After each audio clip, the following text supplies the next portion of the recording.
Hey guys, it's Miss Martinez. Throughout the day, we don't typically have enough time to really get into nitty-gritty detail for each note, each measure, each phrase. So I thought doing some of that through this video would help you prepare better for rehearsals, because we don't have that kind of time whenever we're rehearsing as an ensemble. I would much rather rehearse sections if there were that many hours in the day, but there aren't. So hopefully this will help, and you can practice this on your own and not have to worry about me saying, hey, change this in the orchestra room or the band hall, and you can make these changes slowly on your own.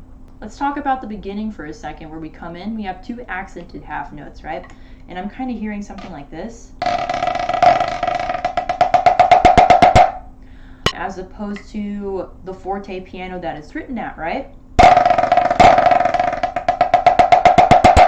And then the tenors take over and have a pretty aggressive lick at forte. So this is the judges, this is the audience's first impression of the percussion section, of the whole band, really. All they've heard up until that point is like some chords in the pit and the EWI solo. So it's really important to get those tiny details down. It'll make a big difference later on in the game and help the ensemble feel confident about coming in as well.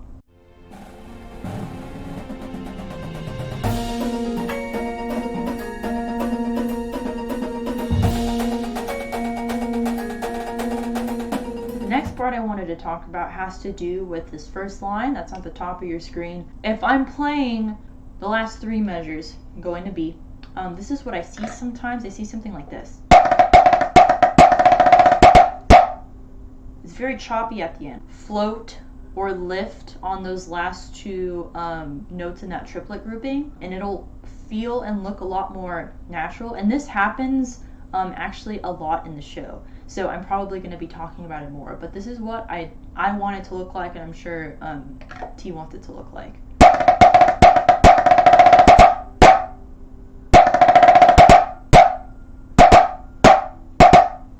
Another really good floating moment is measure 42 on your screen. That's the second to the last line, second measure. We're coming out of that tap roll, and we have triplets, and sometimes I see people so stiff, as opposed to lift, right? There is a book by Lee Howard Stevens. If you don't know who that is, he's the guy that invented Stevens grip, right? And he wrote a book called Method of Movement, and it talks about how if we're playing C, C, C, C, and then the next note is a D, we're naturally moving over our hand to prepare to play that note, right? C, C, C, C, shift D. It's kind of the same thing. I'm preparing both of my hands to play that double stop before it happens, but I'm doing it very relaxed. Let's talk about G, where we have that weird visual thing going on. The first thing I want to talk about, though, is the press buzz in the first measure of your kind of feature moment. Make sure that the press buzz isn't too long. It should be really short. And then we get here where we have the right hand visual, and I know we've been doing a pancake. That's totally cool. Another suggestion that I have, if you want to try it, it's a little higher risk, but not as high risk as doing like a full front flip or something.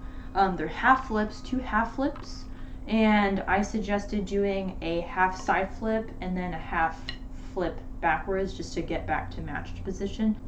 When I'm doing it with that visual instead, here's with the pancake. Here's with the 1/2 side flip and 1/2 back flip. So the side flip, to break it down, when I'm flipping my stick, I am pulling it almost toward me, and it stays underneath my hand while I'm flipping it. I'm pulling it toward me as if I'm trying to get that side to come to me. Or another way to think about it is the butt of my stick is going to come this way. It's going to come toward me and out the other way. And then if I want to pull it back, there's my side flip. Always stays underneath me.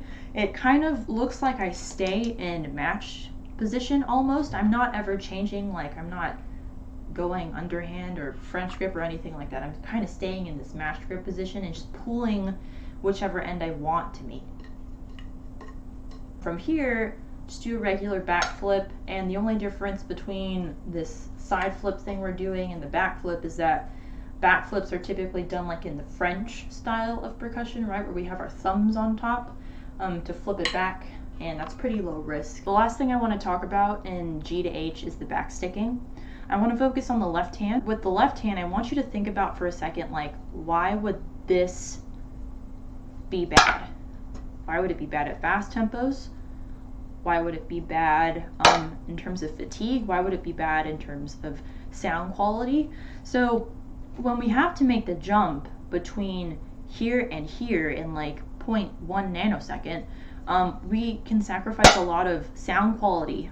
And the goal with anything that we play as percussionists is always to provide the best sound quality on all the instruments that we play. Yes, from hand to hand is especially important.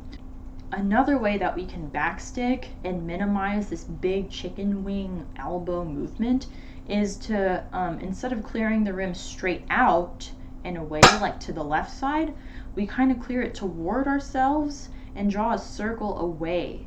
It minimizes at least like a ton of this and will help a lot with faster passages. So take a look at this instead.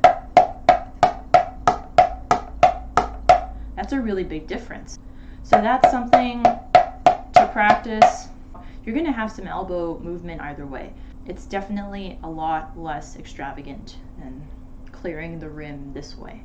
Let's talk about I now. It kind of comes full circle with everything we've talked about. This is a really awesome moment in the show that can allow for great visual effect. Mike always writes like this, and I love him for it because he makes the drum line seen no matter where they are on the field, and this is one of those times. We're going to be lifting a lot here. So here is I, how I'm seeing it from people right now. 2, 3, 2, 3.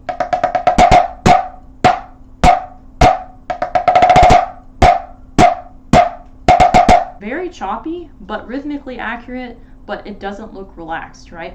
This is a visual activity. So here's what I would like it to look like. More relaxed. 2, 3. Lift. 2, 3. Lift, lift, lift, down. The reason that I'm doing downstrokes at the last double stop that we have, one is because immediately after we have that 2/4 measure that starts at piano, so it helps prepare for that as opposed to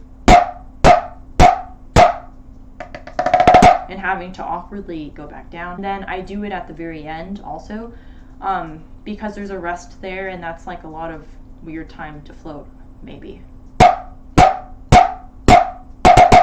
Maybe not. I think it might be easier and just more consistent if we downstroke the last one both times. You'll have to replay this back and see what's more comfortable for you. Let's talk about L, where we kind of had a misconception about what the backsticking stuff was. So when he wanted you to backstick, it's specifically said to backstick. And with the left over right thing, the reason he did that is so he can give you some more variety, because otherwise it would just kind of look like this. Which is fine, really. It's kind of cool, but I think the variety that he gave you is a little better. I think it's something like this. So when we go left over right, we have to shift over the right stick so that we can make room for the left stick. I turn my wrist, or not my wrist, but my palm really. Sometimes people point their stick too much and you end up getting like a really thin sound that doesn't sound good, so be wary of that when you do this and practice it on your own. For the sake of this video, it's really more about the visual side of things. There's definitely other things I would love to talk about, like tenutos and phrasing and things like that in a bunch of sections, but for the sake of time and stuff, we're just going to talk about the last line really quickly. So I want the end to look something like this. I'm going to play it full tempo. About here, possibly.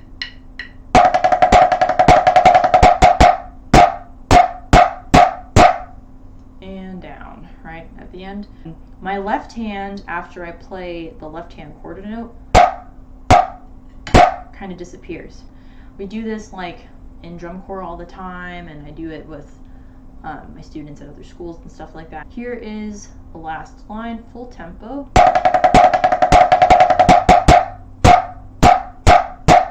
And down. Or it could be and down. Really, when we set the drill, I think we're going to get a better feeling for what we should do. But I think that would be a good idea. I would love to do it. I would love to do all the things that we talked about. There are definitely some things that are kind of not negotiable, like floating and looking relaxed, because it's just going to help you transfer all of that stuff to other percussion instruments and make you an even better percussionist than you already are. Okay, so practice these things on your own. You have the time now, since we're not in the band hall and I say, hey, change this. It's a lot to think about, I get it, but you have the opportunity now to make something better on your own.